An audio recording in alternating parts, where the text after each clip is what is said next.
আমার আম্মা বলছে আমি যে কষ্ট পেয়েছি, আমার আমার ছেলেমেয়েরা যে কষ্ট পেয়েছে, আমি চাই না যে তোমার ওয়াইফ, তোমার ছেলেমেয়েরা সেই কষ্টের মধ্যে পড়ুক আবার। তো সেই জন্য প্রথমবার আমি নির্বাচন করি। তো সেই জায়গায় 91-এর কথা 91 দেশনেত্রী বেগম খালেদা জিয়া ওই কনস্টিটিউশন থেকে নির্বাচন করেছেন।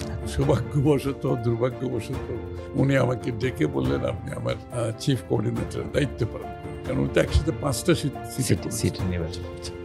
তো আমি উনি বলেছেন, ওনাকে তো সম্মান আমাদের ঢাকাতেই হচ্ছে, তখন চিফ কোঅর্ডিনেটরের দায়িত্ব পালন করতে গিয়ে আমি ক্যান্ডিডেট হয়ে গেছি, কারণ উনি তো একদিন বক্তৃতা দিয়ে চলে আসছে। এরপর তো